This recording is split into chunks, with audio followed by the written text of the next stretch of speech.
Welcome everyone. Today we have our another new episode, and this episode is very important for us because we will discuss about startup world. We have our world famous speakers, Professor Edward, Professor David Smith, Mr. James Eid, Mr. Frank, Mr. Adam, Professor Donalds, Mr. Raymond, Dr. Eric Dew. And I want to give special thanks to our audience, those who are supporting World Talent Economy Forum. I'm getting a very good news from around Asia Pacific. So hopefully our contribution will be helpful for the Asia Pacific developing nations and our grassroots level people. I want to start from Professor Edward, how you want to analyze today's topic. Well, this is a very good topic indeed, because all the discussions we have about technology and this and that and the other kind of comes down to entrepreneurs and companies, and of course, manifest usually in startups. The first question I would ask is, why should anybody listening or watching listen to me? What do I know about this subject? You know, if I were a real startup genius and making a ton of money, then instead of what I'm making now, which is not much, yeah, fine. But why should you listen to me? Well, I'll tell you. Actually, in one sense, you should listen to yourself. But what I can do is this: I can tell you some things I've learned in studying markets, entrepreneurs, what succeeds, what fails, who succeeds, who fails, and give you a few pointers that hopefully, if you are looking to do a startup, you will understand these points. First thing is the point about entrepreneurship.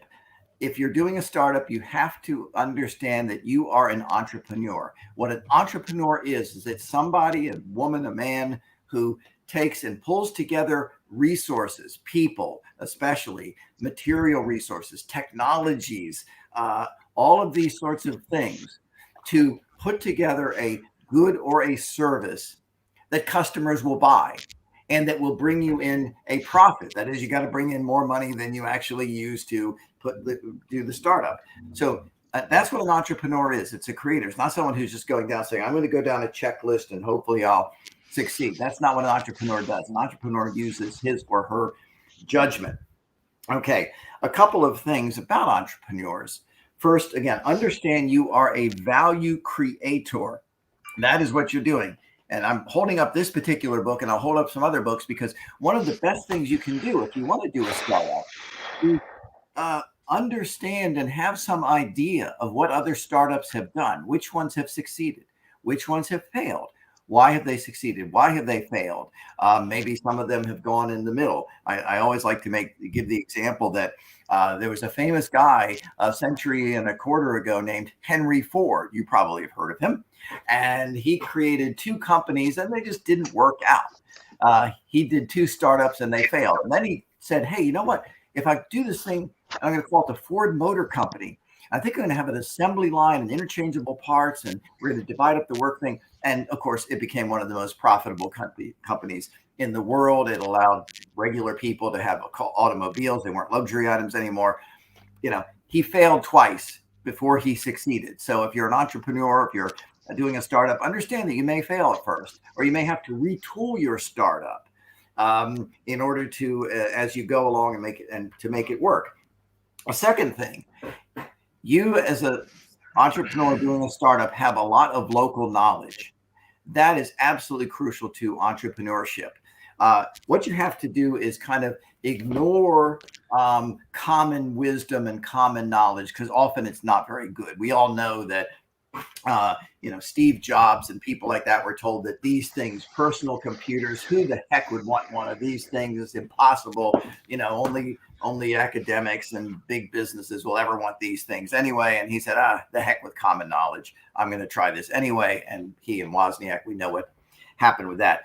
So ignore common knowledge. Okay. You think for yourself. You have knowledge of local markets, of local needs. Okay. Use that knowledge as you're putting together a startup, not only local, by the way, but global as well, because we're in a global economy now. The third thing I'll mention, and then I'll yield the floor to my associates here. I mentioned that you really should try to educate yourself and understand the thinking of entrepreneurs doing startups. And among the books I would recommend, Peter Thiel's 0 to 1 is an excellent little book. Peter Thiel, as you probably know, was the co-founder of PayPal with Elon Musk.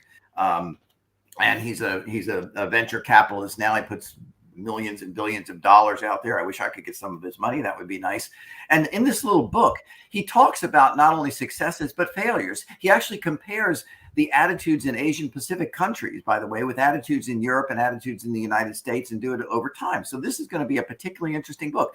He's got a very interesting chapter on renewable energy, by the way, and how so many entrepreneurs who are saying, I'm going to do a startup with renewable energy and I'm going to make a ton of money because everyone wants renewable energy, and so many of them failed. And what he does is he analyzes, why did they fail? What mistakes did they make in their thinking at the start? So I'm not saying, by the way, that, having renewable energy is a bad idea. I think if you can do it and get, $2 worth of value for $1 of input instead of $1 of output, for $2 of input, if you can do it, that great. But again, take a look at this book. Another very good book. Again, if you just want to sit back before you do your startup and just kind of immerse yourself in the thinking of entrepreneurs, is Bold by Peter Diamandis and Stephen Kotler, two of my absolute favorite authors, because again, they talk about the what works, what fails, how to think about doing a startup. Now, there are lots of things, and I'm sure my colleagues here will discuss financing. How do you raise the money for a startup? What about cash flow? What do you do at the beginning? One of the things Amazon is known for is, instead of basically putting out lots of dividends at the beginning, they reinvested and reinvested and reinvested.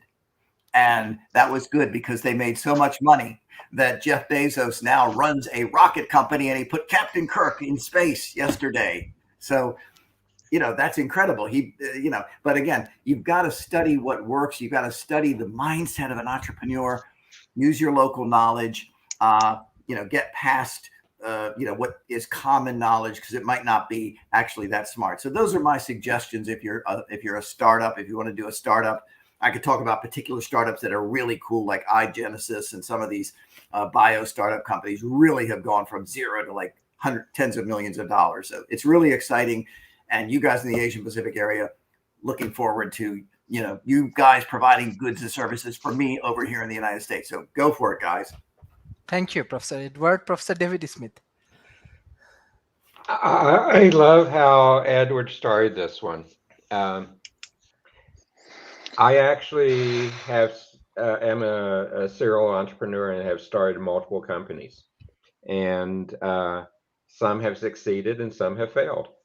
And I've also taught in incubators, accelerators, and I've, as part of the work we do, gotten together with budding entrepreneurs and did a couple of day course with them on how to succeed. So there's a lot of stuff in the area, though, but there is one truism that I have found in all of the companies I've started and worked with, and the others, is that startups are not one size fits all. Every startup is unique and different, and you have to begin to do some of the things differently in there. One of my recommendations often to people in the startup community is you have to choose the startup frameworks that work with you. There's there's times that you go and blue sky a startup and use your own approaches and create everything from scratch.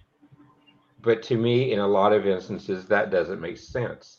That's like if I wanted to use something on my computer to write documents, it would be a shame if I start down and write code to write something to write documents on my computer with.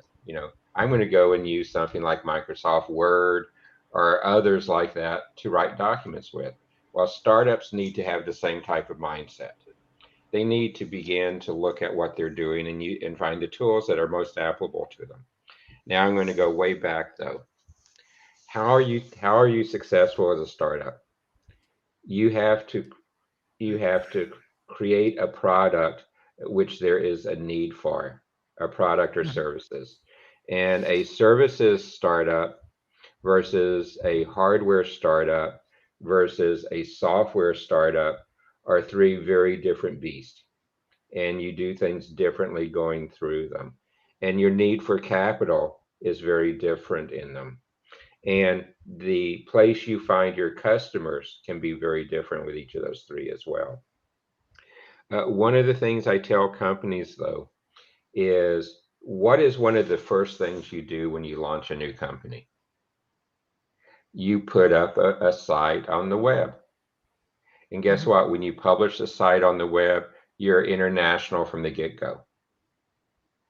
And you begin to see that. And so those are some of the type of decisions you need to make is as you go live as a startup, how do you position yourself? How do you put yourself in place? There's I will post into the chat here, Sharif, and you probably can share these with others. Uh, One of the documents I use often when I'm talking with other people is there's a publication with 12 different frameworks for startup ideas. And to me, it's really great way to think about it. And it goes counter to what you will receive in a bunch of the accelerators for your ideas. So, since I want to be the counter one today, let me just take a moment and touch on a couple of those 12 principal framework ideas and begin to lay them on the table. You know, one of the first things an entrepreneur needs to do, and it can be an entrepreneur or a company entrepreneur in a accelerator, in an innovation lab, in an existing company, is you actually have to start with the right mindset. Mhm. And part of this right mindset is you need to understand you need to put more effort in the product selection, the Mhm. solutions selection, than you think you need to. Most of us have the aha moment where we say, that would be a great idea.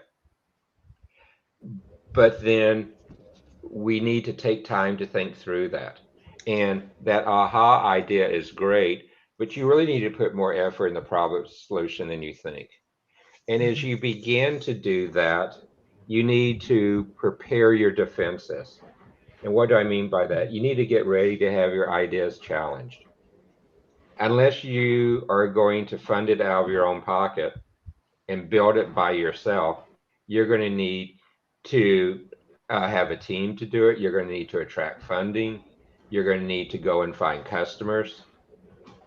All of those are going to challenge your ideas.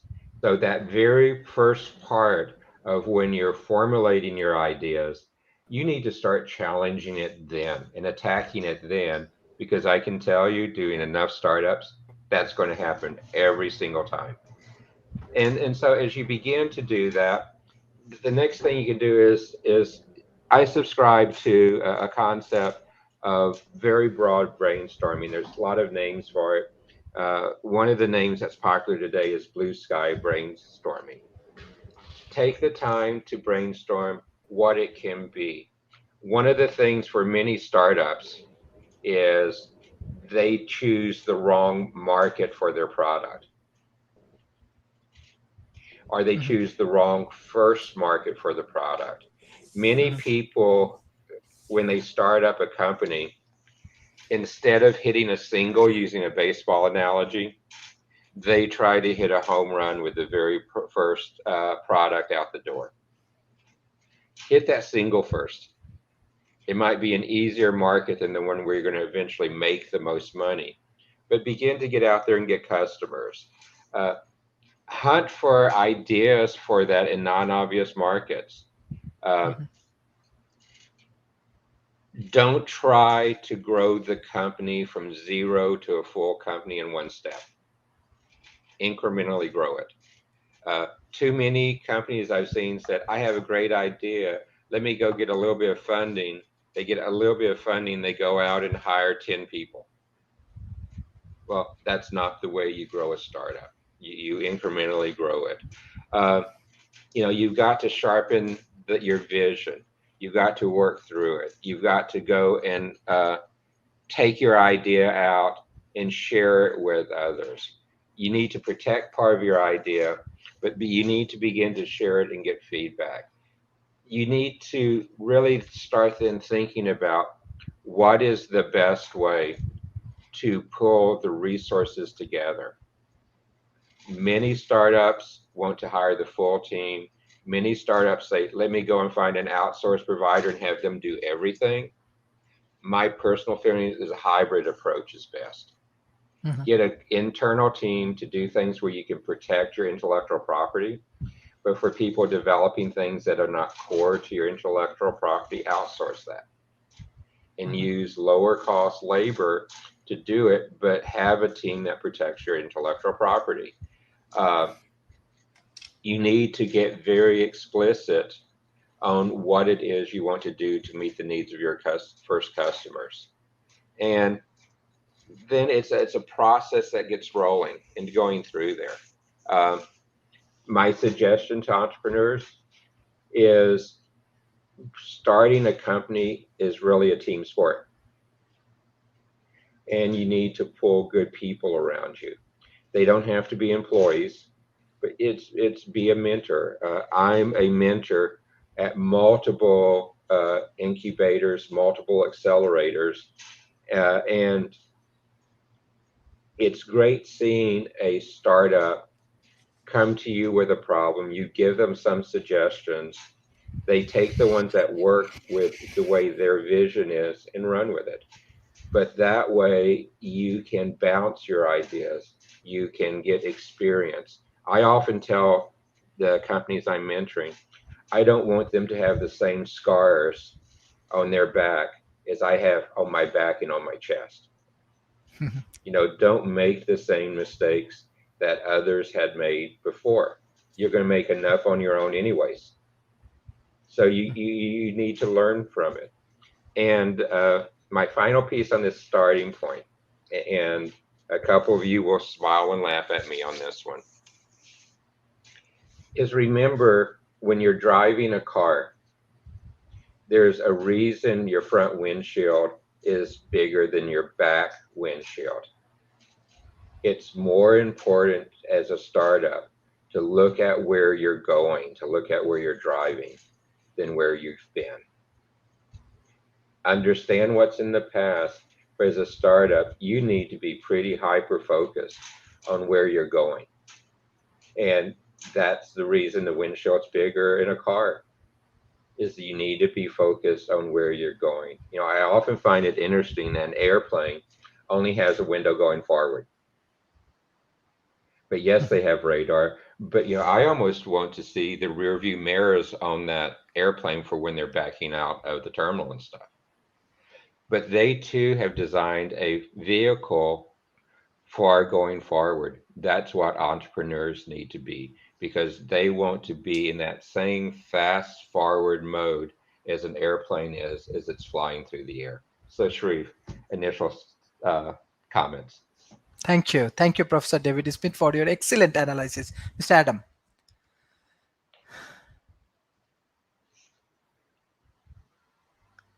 Thank you, Sharif. Um, well, the flourishing of startups is a positive and fortunate consequence, or should I say, testament to the effectiveness of our interconnected world, how quickly and efficiently people with shared interests and common goals can meet each other, collaborate with each other, be successful, even if, or maybe partly because of, they are very remote from each other with regards to where they live, where they work, where they do business. Um, exactly like how we are doing also. The World Talent Economy Forum think tank is an absolute perfect example of that. And this technology, wireless, digital networks will keep us collaborating potentially for years and decades even, sharing successes, perhaps indefinitely if things go so well. And the digital lifestyle will aid us in facilitating occasional and regular face-to-face meetings in Malaysia, say, or wherever, and where we all finally get to meet each other, representing our company, representing ourselves, and making a name for ourselves individually um, individually as well, which would be very beneficial for morale.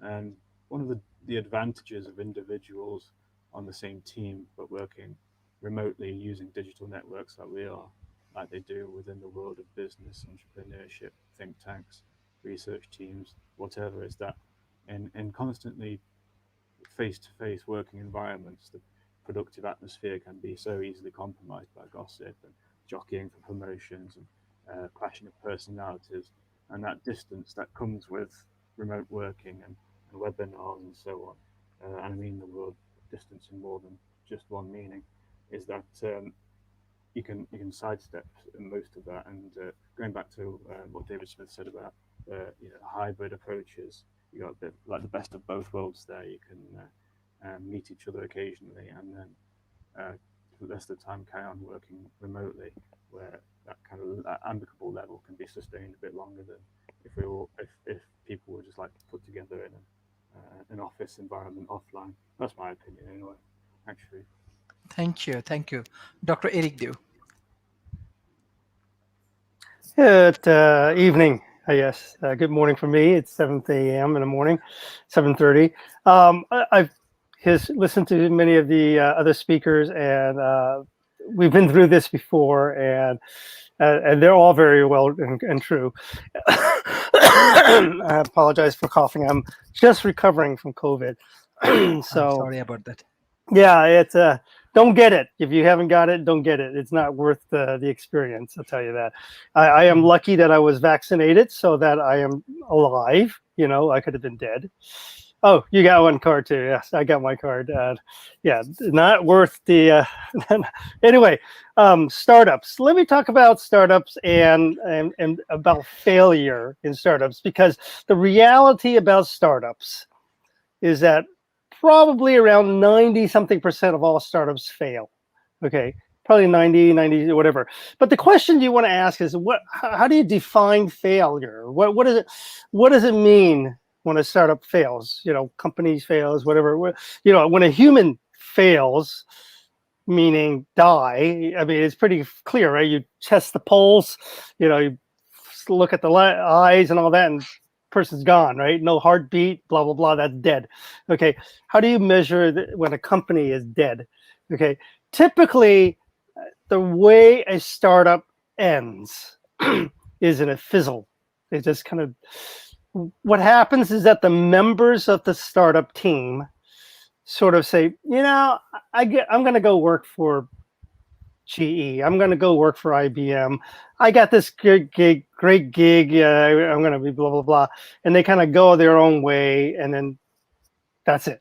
That's how a startup ends, is when the members of the original core group, and it has to be a group, don't think you can do a startup on your own anymore.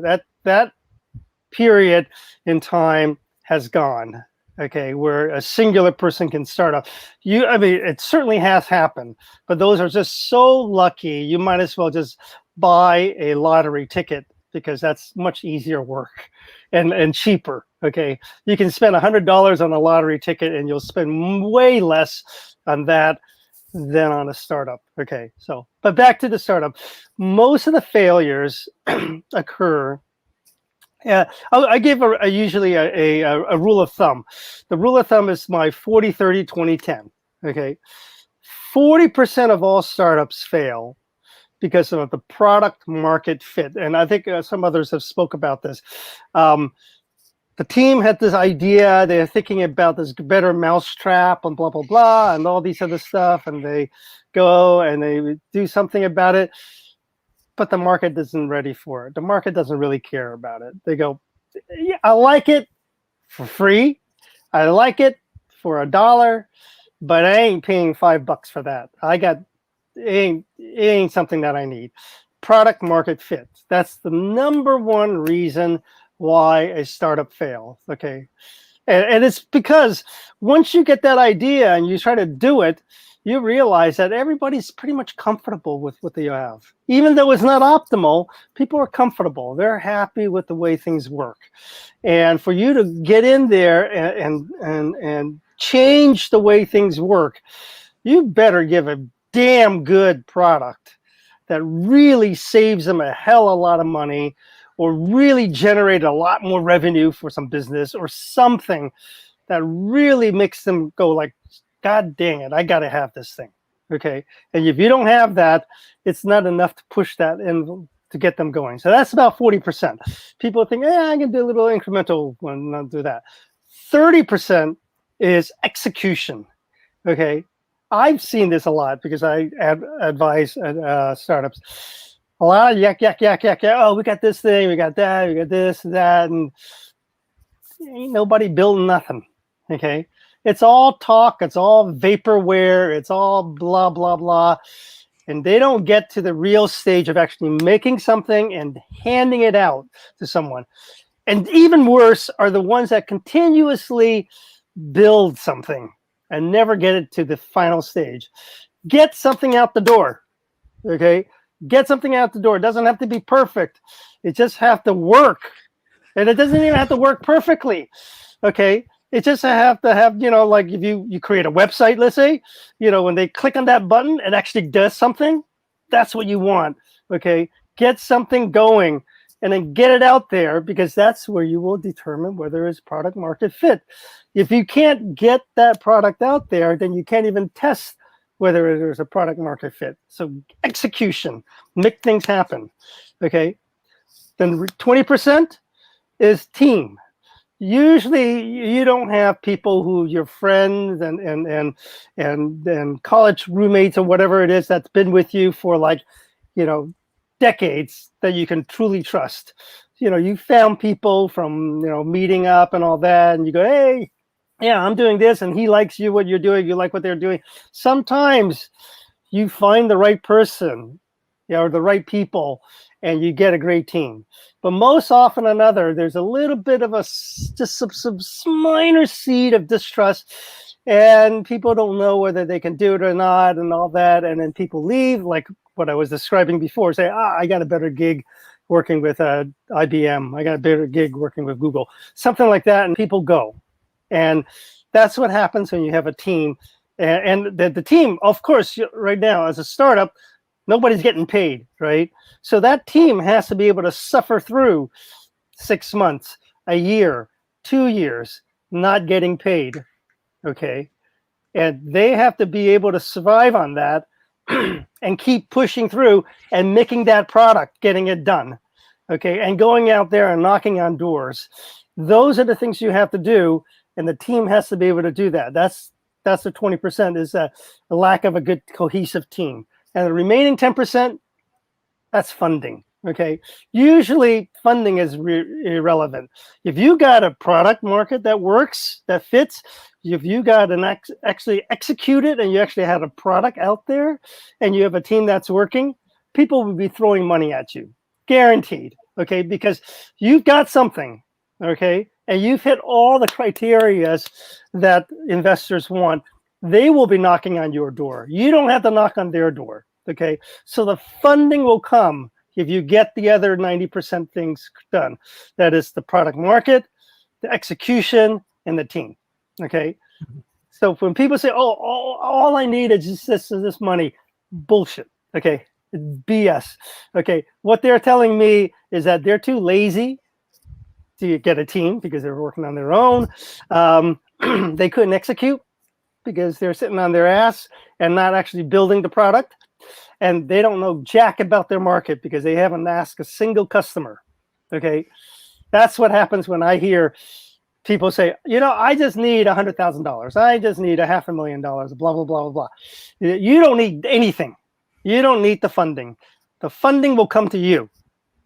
That's what's going to happen. If funding isn't coming to you, you ain't got a product. You ain't got a business. That's it. Okay. Next person.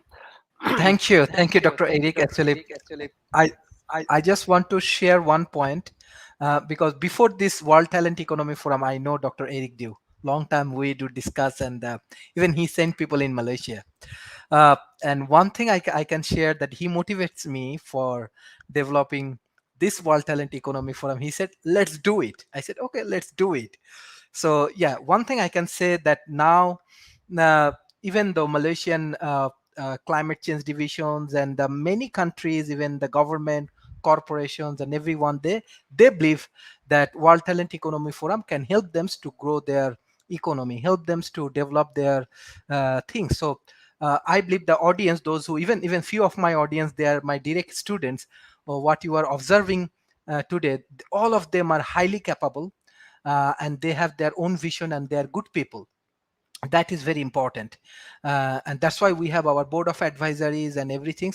So hopefully we can, as a team we can develop a startup ecosystem, because of many countries, even today one of the developing nations prime minister office, even they are sharing one of their projects, that in the remote area they want to develop a startup village. So I believe that at least 10 state with 10 million people, they are waiting for World Talent Economy Forum.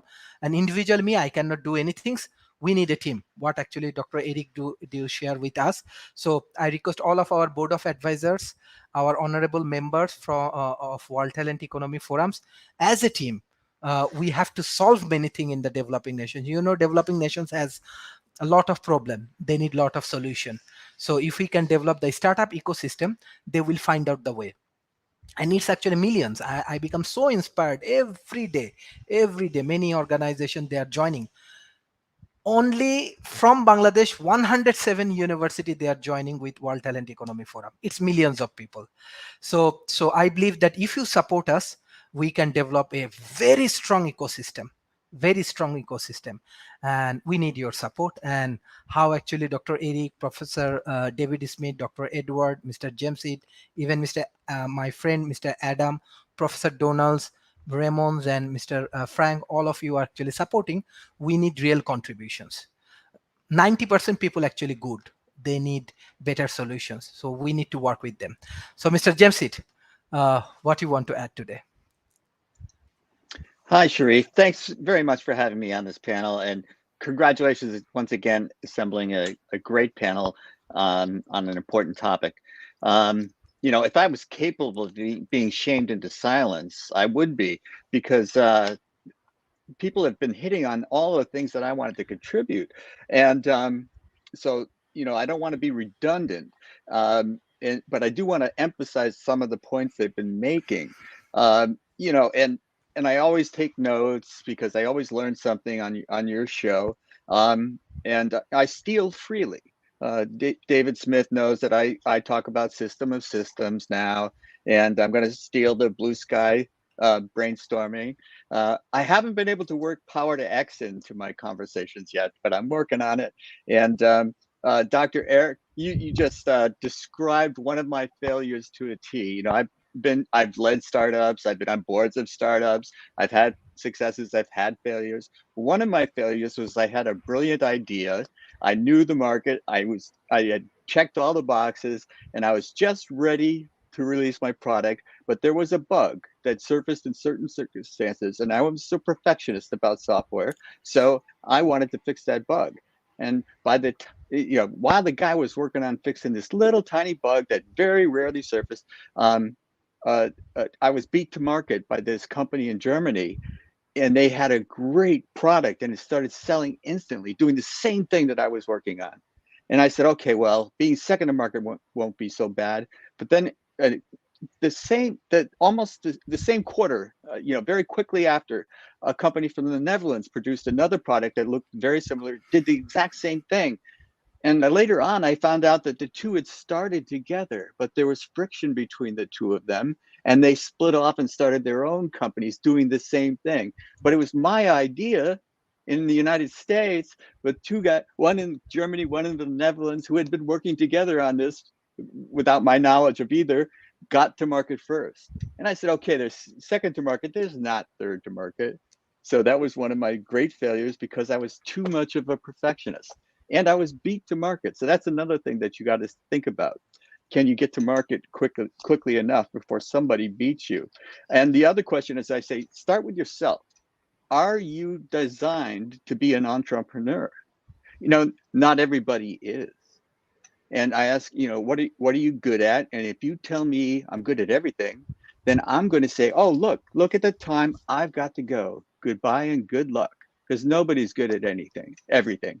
And so what you'd have to do is assemble a team, which has been pointed out. Now, also some of the mistakes we talk about, capitalization, that you always underestimate how much it's going to cost if you want to assemble a team, if you want to pay for them. If they're volunteers, great. But you always underestimate the cost. You always underestimate your burn rate. So factor that in. Do it 1.5 times what you think it's going to cost, and you probably still short.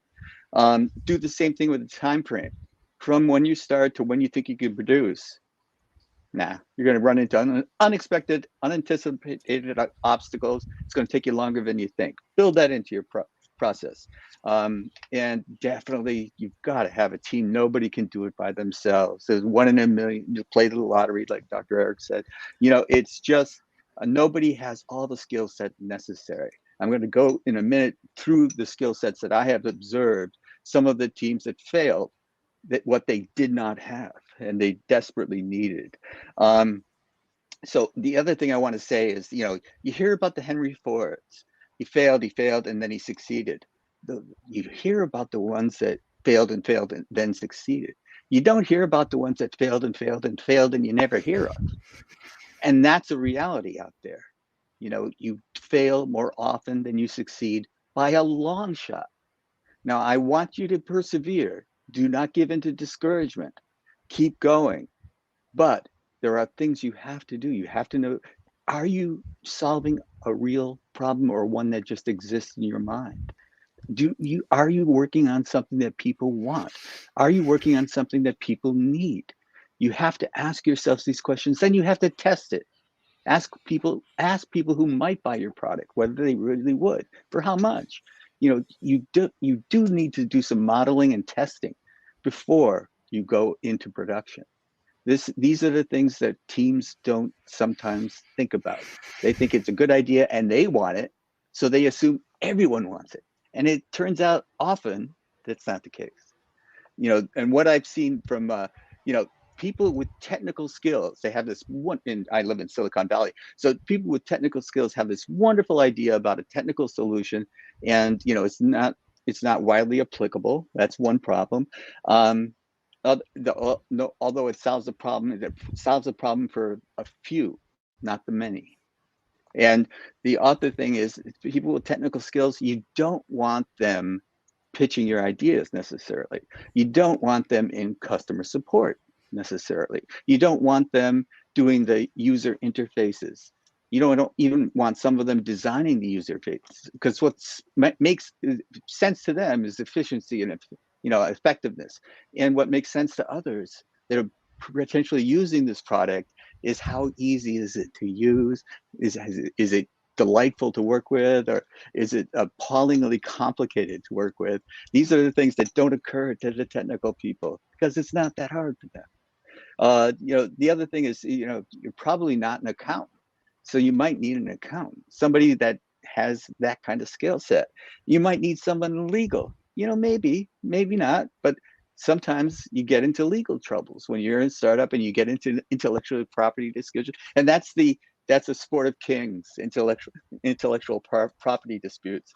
And you're also, if you're solving a problem, a technical solution, you're probably not good at marketing. You're probably not. Maybe there's somebody who does it all, but I don't really meet them. I meet them. The guys who are good at marketing don't really make the product, but they can understand it and sell it. And so these are different skill sets, and you need someone to manage them, so that you have a product deadline and they check in and they say, how are we going? How are we doing on this? And then, and do all the things get done at the right time. Someone to manage that. That's a different skill set. It's not a technical skill set. So these are the things that you must think about before you begin. Am I the type of person that can manage this, can drive this, put all the pieces together and deliver it on time, under budget, and something that people need or something that people want? And do I know that for a fact, or do I just think it? These are the mistakes that I've seen people make time and time again. So, I just want to say that, if you're the type of person that has this creativity and sees the future, sees what, like, I like the windshield, keep looking forward. If you see something that's not there in reality now, and you know that if you did something that only you really see, it could be part of the future. And there's going to be more hurdles than you imagine making that happen. But don't give up. You can do it. It's been done. But for every success, everybody that writes a book about their success, there's no magic formula. Everybody says how-to book on being an entrepreneur and getting a startup to be successful. Don't pay attention to that. You're gonna get scars. David and I have them, and you're gonna get them. So don't worry. It's in the nature of the beast. And can you take it? Ask yourself Mhm. that before you get started. Thanks, Sharif. Thank you, Mr. Raymond.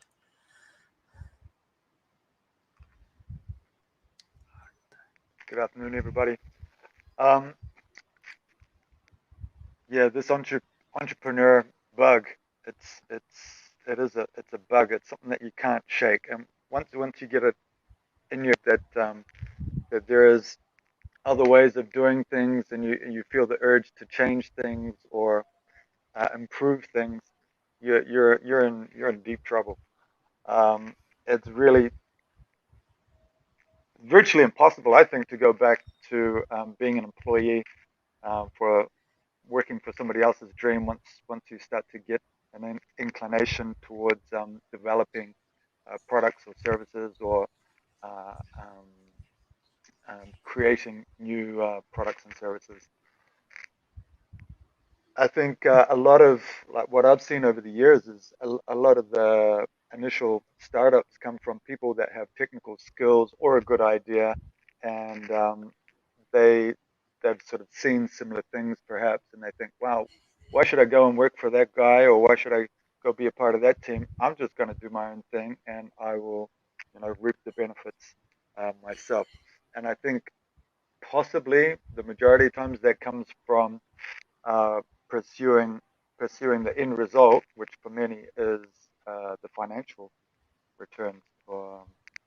And I think that's like it's a huge error. Very, very.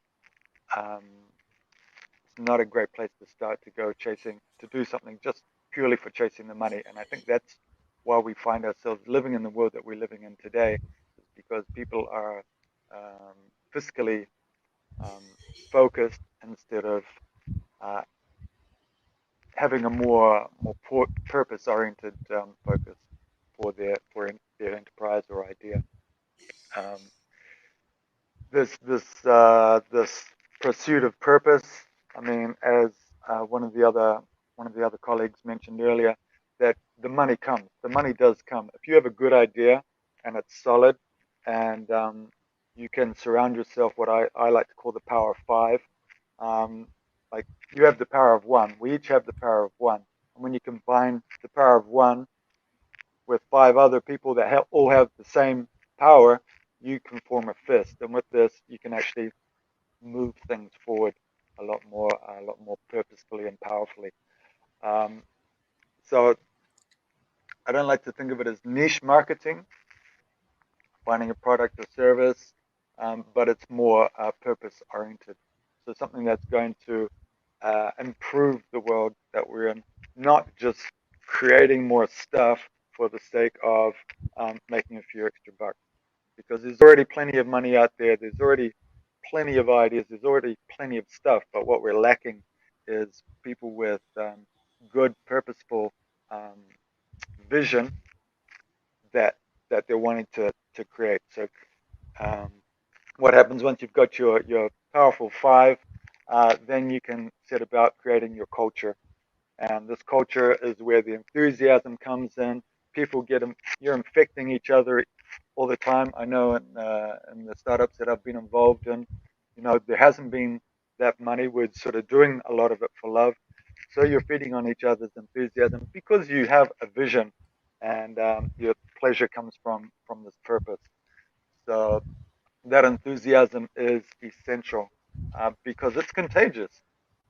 So put that enthusiasm into your purpose, and you put that out to the world, and you're going to create a culture because other people are going to see what's happening over there. Those guys are having a good time. What's going on? Ah, they're doing that thing, or they're doing that thing that way. And it's like, I relate to that. So then this is how culture is created. But of course, it all starts with the individual dream. So your individual dream or purpose, you're aligning that with other people that you're drawing towards you, or that you're sharing a portion of that idea. I'm not saying that you want to share your dream with everybody, because then it's perhaps going to be hard to find that core five. You know, there's so many. Or Disney. Disney is a great example. He obviously had the money to be able to have a board of advisors, and I think there was something like 9 people on this board of advisors, and if at least 7 of them didn't tell him his idea was crazy, he wouldn't go forward with it. All right, but day to day, we don't all have the that luxury of being able to dream so big immediately and pursue things that are so left of field or right of field, or left right off of the field. So yeah, grab yourself a good group of people, each with their own abilities and specialities, things that they can bring to the team. Develop your culture, look after your culture, and then from there it's a matter of developing systems that are going to sort of make it easy to promote and get out into the marketplace what it is that you're wanting to share with the world. So then, of course, if you're managing the systems, you're not having to worry about managing people. That never works, especially if you've got each one of these core 5 are they have the biggest ego in the room, or they are the most important person. Obviously, they are from their own perspective. So if you it's got to be about the dream. Chase the dream, find your purpose, get your core 5 around you, and then just run with it. You're gonna know pretty soon. After a while, it might your dreams and beliefs and purpose might change. The vision might change a little bit, or how you get there is probably going to change along the way. But you have to start with the bigger picture, and then get the people next to you and say, okay, this is good, yeah? You like this idea? Okay, let's go. Filled with enthusiasm, love, purpose, peace, and power. Thanks, Sharif. Thank you, Mr. Raymond. Professor Donald. Hi there. Well, I want to reiterate a couple of things my colleagues said. They covered most of the things that people need to know. I really think it's been fabulous so far. And what I want to reiterate is the importance of the team. I say it in a slightly different way. One of the things that I see a lot, and others have said this, is that usually the companies that I see are based on some sort of a wonderful idea. And there's a danger that engineers make things that engineers think are really cool, and not necessarily things that everyone else will think is really cool. So they haven't really thought about the market as much as the cool engineering thing. So they're not sensitive to the practical applications of what they're doing, or at least the market for the practical application. So the size of the market for the practical application might be too small to sustain the company that they're hoping to make. One of the things that really opened my eyes was from a guy named Suhas Patil. You can look him up. He started the company Cirrus Logic, and he's one of the most respected entrepreneurs in Silicon Valley.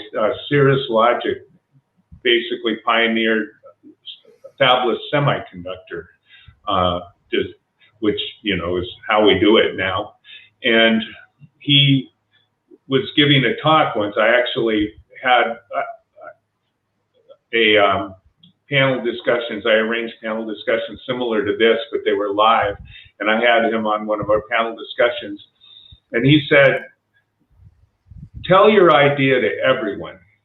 He said, It'll help you refine what you're thinking, and you never know who's going to be able to help you. You might meet them in a laundromat. And I love that. He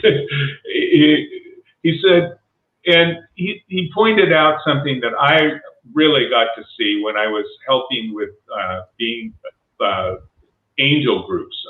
I was on the board of directors of several angel groups. I've never been rich enough to be much of an angel myself, except for pretty much of a small fry.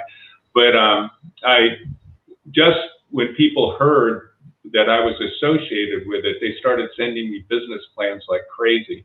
So I got to look at lots of business plans. And people were just like, oh, you know, I've got this secret idea, you know, I've got the best idea. I mean, the joke one was among angels was people would come up to you and say, I have $1 million idea. I said, well, what is it? He said, well, give me $1 million and I'll tell you. And what I'd find out when I looked at the business plans was that many of them have the same idea. So there's something that goes on where something starts bubbling up, and it just kind of bubbles up, and it starts working through everybody. And when you think about it, when you buy a product and you've never had that product, you might not even have seen that product. What are you buying? You're buying a story. You're buying a narrative. You're buying a belief. You're buying some sort of trust or you're buying a story. And that's the reason that going out to everyone and telling your story over and over and over again is the way to refine your story so that it becomes meaningful to people. When you start telling your story and it's long and people get bored and they don't really get why it's important, you can tell that they're zoning out. And if you can't, you're going to have a lot of trouble being able to sell your company. It requires a little bit of empathy. I mean, we always think of the Steve Jobs, who was, you know, brutal, authoritarian leader, but there was a very sensitive part of Steve Jobs. I mean, he went to India to study with a guru and things like that. He read countless books on spiritual things. He's spent years of his life taking LSD and meditating and things like that. He had a part to him that was really quite in tune with others. So, the other thing that I want to reiterate is the importance of then the connections with others. When you start a company, you kind of get this idea, it's mine. I made this great company. I built it. I'm going to run this wonderful company. But I'm going to tell you, you don't want to, if you're a technical person and you invented this wonderful thing and you're an engineer, you do not want to run a company. You want to find somebody who likes to run companies. Because when you run a company, you don't get to do technical things.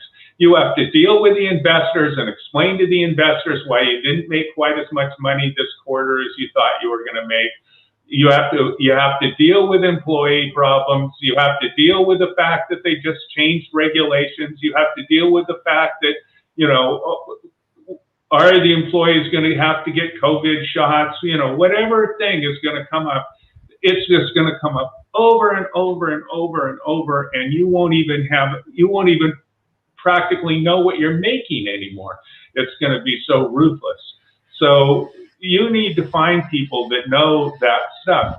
And you know what bookkeeping's like? Oh my God, you have to keep track of every single solitary penny that comes into the organization and everybody. It's horrible. It's so tedious that there's people who love doing stuff like that, but believe me, if you're an engineer that likes to be creative and make great stuff, that's not going to be what you want to do. So you need to be open to having people like that and understand that you're not going to go anywhere if you don't have people like that to help And what I wanted to talk about something else. We've been very Silicon Valley centric here with what we're talking about. And the way companies are made in other countries is startups are made in other countries can be quite different. There are countries where if you start a company, you basically, the government has to own part of your company. That's just the way it works. I sometimes tell people that in Silicon Valley, we don't make technology. We're famous for technology, but I say that what we do is make companies. And so the product is companies. And so the end result of starting a company and investing in the company is to sell the company. Now, we can sell it to the public markets by doing an IPO, or we can sell it to Google. I mean, you sell your company for $1 billion to Google, you've done pretty well. I mean, that's the end game. So if somebody's giving you a pitch and they're telling you, okay, I'm going to create this company, one of the questions that you ask them is, what's your exit? What are you going to do? How am I going to get my money back? If I invest in your company, how am I going to get my money back? Because I'm not going to get my money back unless you sell the company. And when people are talking about the organization that makes investors really excited about investing in the company, if somebody has connections so that it seems very likely that they'll be able to sell that company, and there's a reason that Google would buy that company or something like that, then that's one of the things that makes people very excited about that company. Now, in many countries like Finland and I've been reading about Malaysia, and that's not the end game. For instance, I was working with some startups in Canada, and that's a problem in Canada because what happens is that the market in Canada is so small, and the ability to get the resources that they need to be able to grow the company is so limited. The entire country of Canada has the same amount of people as California. So if they need to hire enough technical people and hire all the people that they need to really grow it into a giant company to service the entire globe as a market, they just can't do it. They need to relocate to Silicon Valley because that's where you can get the resources that you need to be able to really be a global company.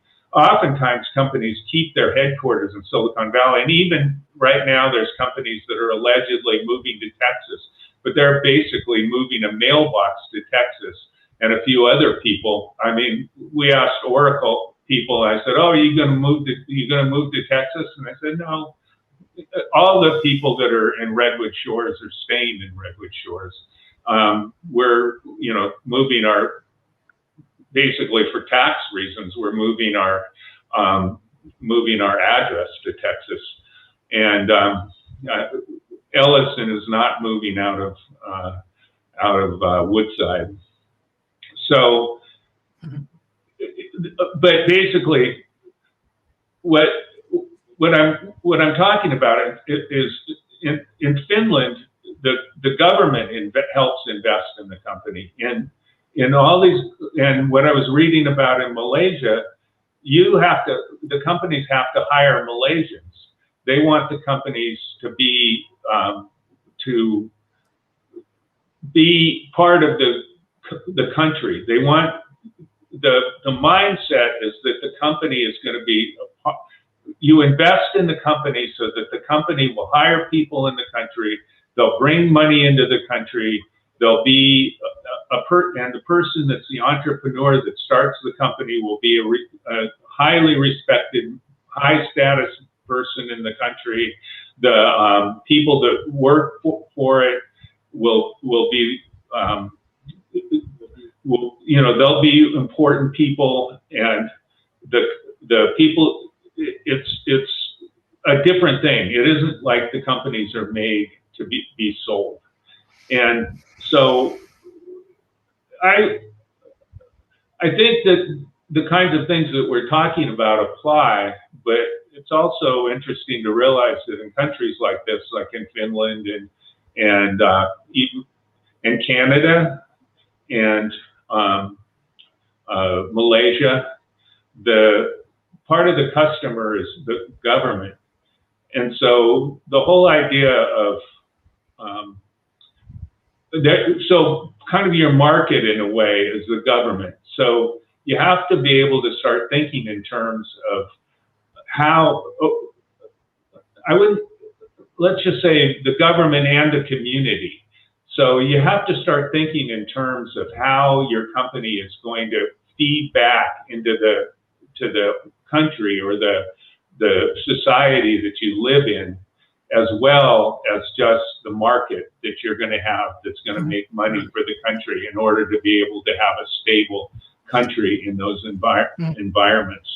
And so that's a difference that I wanted to point out for the more global audience. And that's that. Thank you. Thank you. Thank you. Mr. Frank. Well, hello. Good afternoon. Where I am, I'm here in Spain, so it is 5:06 p.m. Central European Summer Time. To add something of what Donald just said, Silicon Valley is about two things. He's absolutely right. It's about two things. One, Silicon Valley is basically Sand Hill Road, and two, you gotta have one Stanford graduate on your board as a member. One of the two secrets for folks out there outside the United States. So basically, long story made short, I had these Spanish entrepreneurs from the north of the country. They came to me. I've met one of them. They came to me for mentorship, and they came to me for advice. So basically, they claimed they had discovered a way, and I quote literally, to turn any desert in the planet into a forest. Okay, so he said to me, so Frank, I want you to get me 100 billion, million, bazillion, gillion, gazillion euros. So I said to him, well, hold your horses, Pilgrim. Okay, because just because you have discovered this and that you published it in some magazine doesn't mean people are going to come here with $1 billion for you. So you need three things, very basic. You need to file a patent. Here, the startup owners out there need to file a patent. You need to build a case study or a proof of concept, and you need to have the proper funding, and you need to write papers. You got to have your PhD, volunteer PhDs from a university, for example. You got to have them create or publish papers based on your discovery. That's what you take to a potential investors, and basically being a startup and being in from the lean startup methodology perspective. I'm going to talk about that in 1 second. What you want is not only someone who give you money. What you want is a travel companion, someone, yes, with funding, someone with lots of resources, but someone who is going to walk alongside and is going to be on. He's going to have your back, as they say normally. So basically, for the potential startup owners or founders out there, basically get this in your head. The garage genius epoch is gone. It is done. Basically, it is not coming back. It is not coming back because of these patent policy. For example, in the United States is a very good example. Because these big companies shield themselves using the patent system from the geniuses from garages. That's exactly how they were formed. So basically, the lean startup methodology I just mentioned, it is about building and managing a business or startup exactly by experimenting, basically by testing and by iterating. This means that instead of bringing this whole new idea, like this friend of mine, having these 100 billion, gazillion, $1 million out there, just bringing it to the market, you start with an MVP. And no, it has nothing to do with the NBA. An MVP is a minimum viable product. Okay, so it is not only about the consumer or the potential consumer. Remember, Alden Toffer said, we are not consumers anymore, we are prosumers. We produce and we consume. You want your potential consumers to tell you how your product is going to work. Here's another observation because, well, I have the privilege of being the only guy here with a beard. So basically, uh, stay based on data. There is these all these beautiful words out there and all these marketing campaigns out there about the companies being human centric and being customer centric. Yes, they are beautiful words, but guess what? It is all marketing. You need to base you need to build your metrics. That's what the lean startup is all about. I'm sorry. You need to build your metrics. You need to be able to show with numbers to potential investors, to your shareholders, to your stakeholders, to those working with and for you. You need to show them numbers. So yes, you can base all your information on data, and still you have your mission and your vision and your values. That has nothing to do with that. But stick around with data, please. Do not get lost on all these words about yes, doing the good for humanity. Of course, we're doing that, but first you got to go into the market, and that is a brutal, dark, and an honorable way as well. I have to run for a call, so that was my intervention today. I have learned a lot. Thank you very much to all of you. Thank you, Mr. Frank. Thank you. Thank you. This is an excellent discussion. I directly want to go for the concluding remarks. I want to start from Professor David Smith. Do it.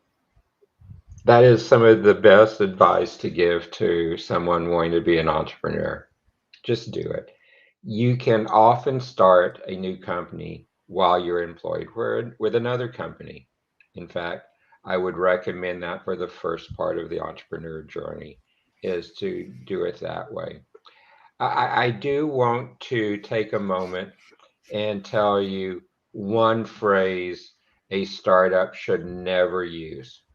Never, never, never use. And that one phrase is really simple, but it's a very basic phrase. And you never want to use the phrase that is, we have no competition. I will tell you, you always have competition. People not having your product is competition. Uh, I have seen so many startups say that, and most people are very polite, and we don't immediately get up and throw them out of the conference room or out of the office, but that tremendously weakens your degree of success. Um, Everything has competition, and as a startup, you need to understand that. Um, my real closing comment here is one of the persons Sharif posted the question about what kills startups. I could put together a list of 1,000 things that kill startups. And that's why you get mentors to help you, because that's how you go through that list very rapidly. People kill startups. Market timing kills startup, like James talked about. Choosing the wrong technology kills startups. Not being able to scale kills startup. And scaling is not just about money, not just about people. It's really understanding it. But the real thing about it is just go test your idea, get feedback from people who would use potentially the idea, protect your idea, take the time to do your intellectual property work. Not everything should have a patent. Your best ideas should be trade secrets, but you need to understand what a trade secret is and protect it. If I'm in the EU or places like that, there's easy access to government funding for startups there. My real word of advice to you on that is try not to do government funding if you can, because what happens is you forget you have to have a product that people will buy. The goal of a startup is have a product or service that people will buy, that you can scale, to have a return on for the people who have invested in you and for the people who work with you. And that's the goal. But the basic word of advice is just like the Nike ad, just do it. So thank you, Sharif, so much. I've enjoyed the topic today. Thank you, sir. Mr. Adam.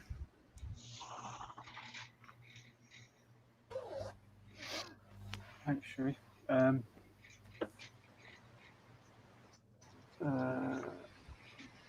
I like to think that we live in a potential golden age, or silver age at least, of business entrepreneurship, startups.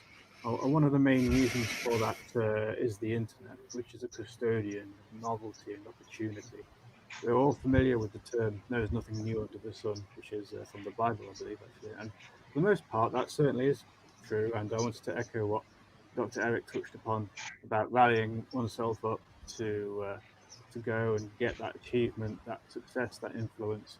And while one part of me inclines towards the biblical maxim of "there's nothing new under the sun," and another part of me inclines towards how there's still so much left to discover even now.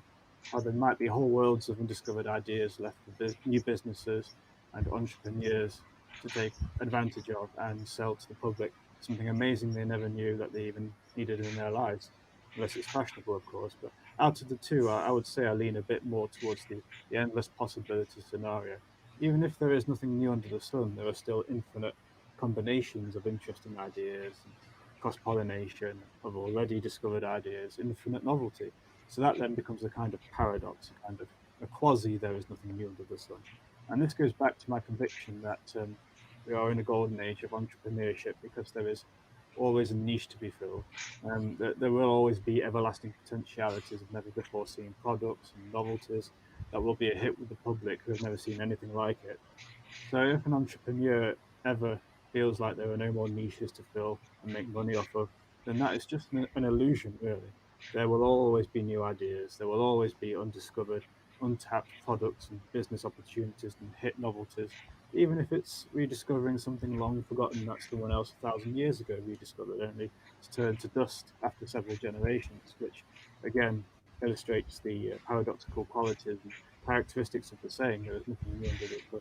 And I wanted to echo what Dr. Eric said again, and what you said about businesses with a team of one, the cross-pollination of individual specialists. This could be the new polymathy, where a group superconsciousness, whether it's a sport team or something larger, is made possible.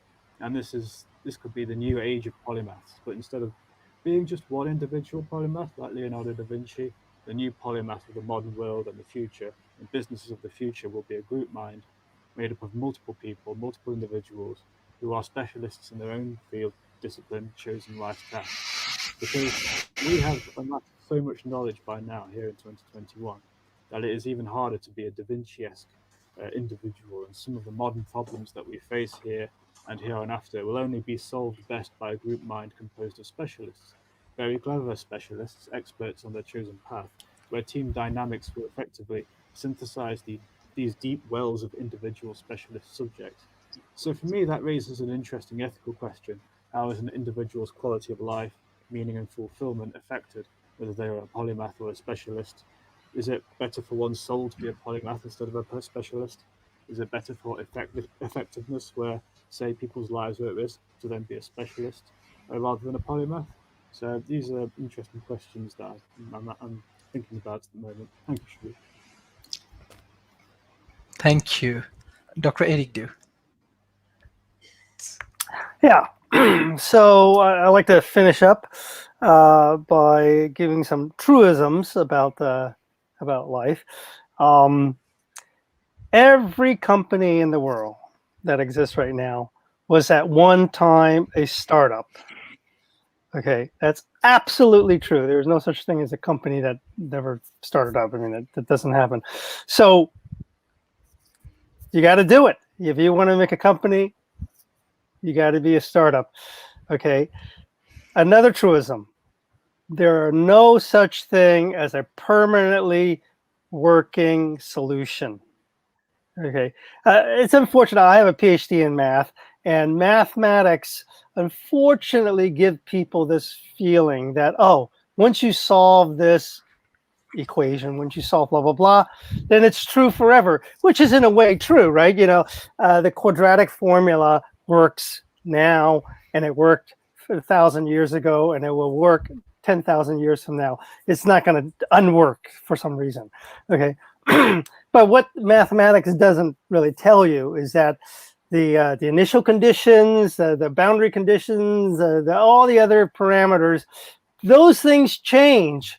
And when those things change, then the solution that you had before may not apply. Okay.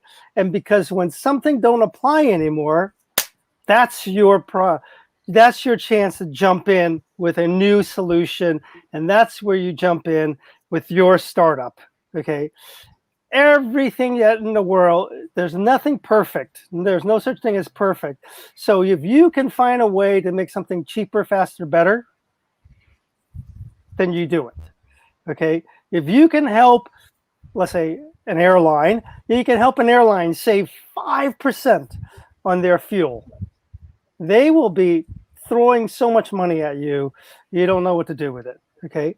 If you can help airlines decrease their noise, take off and landing, decrease their noise by half a decibel, they will take it.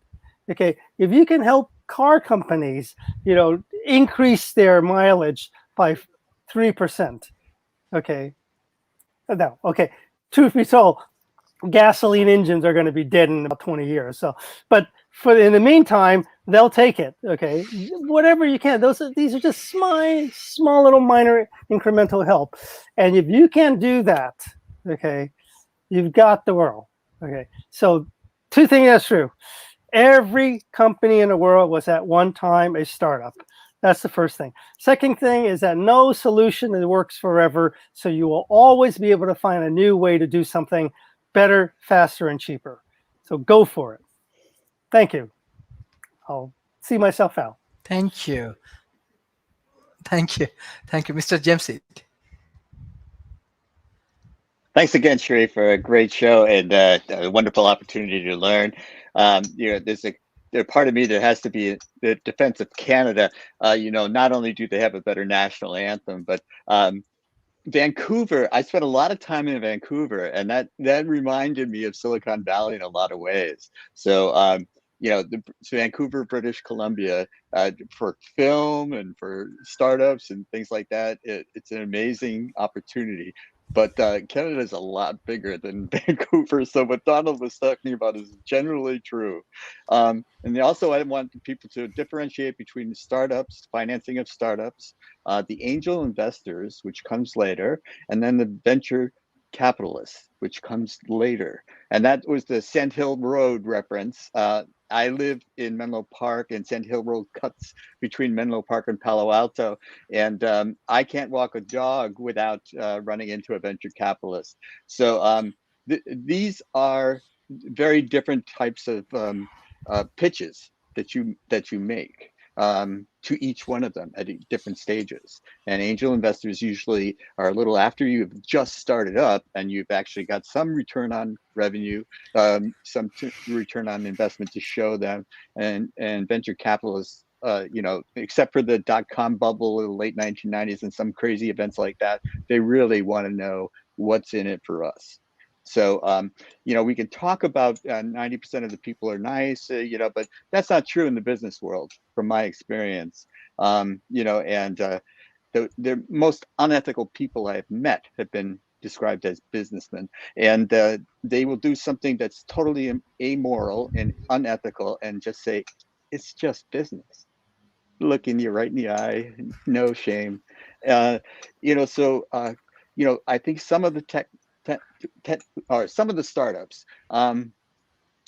go in with their eyes wide shut. Don't believe everything that people tell you. Don't believe that everybody is looking out for you or is in your self-interest, has your self-interest in mind. So don't be naive. But I really want to double down on what David and Dr. Eric are saying. Do not give in to doubt, to fear. Persevere through it. This is what separates people from success and failure more often than not. If you fall on your face, pick yourself up, dust yourself off, and keep going. So that's what I'd like you to leave with. Be wary, but persevere. You're going to run into obstacles. Don't let them stop you. Thanks. Thank you, Mr. Raymond. Yeah, I'd like to say ditto to what Joseph was saying. That the most popular radio station in the world is WII FM. What's in it for me? I got that wrong even, but yeah, people want to know firstly how it's gonna serve them. So if you can, we actually did this a number of times in various projects. We would spend maybe 20, 30 minutes each just asking each other the simple question, why? Okay, and so you start with the usual things. Why? Well, I want to make some money. Okay, yeah, but why? Well, so that I can live a better life. Yeah, but why? So, and we just gets really, really painful after a while. But this is one of the most direct routes to purpose discovery. And so once we have it clear in our minds why we're doing something, what's our purpose for actually spending our lifetime on this thing together or hanging out together, everything else just after a while, if you surround yourself with the right people, um, everything will fall into place. So yeah, go start with your why, surround yourself with good people, and just enjoy the ride. I think. No, yeah, Joseph again was absolutely right. You're going to fall over, but as long as you're looking up and you can open your eyes, you might be lying down, but you can get up. You can get up. Failure is a part and parcel, very, very key part and parcel of it. So learn from your mistakes, write everything down so that you don't repeat them too often, and yeah, just enjoy the ride. Thanks again, Sharif, and everybody. Thank you. Thank you everyone for joining today's session. This is an excellent discussion. I request all of our audience, please share our content as much as possible with your government, with your uh, corporations and academy. Thank you everyone. Thank you Professor David Smith, Dr. Eric Dew, Mr. James Eid, and Mr. Raymond for your continuous support for World Talent Economy Forum. Bye-bye and take care. Appreciate it.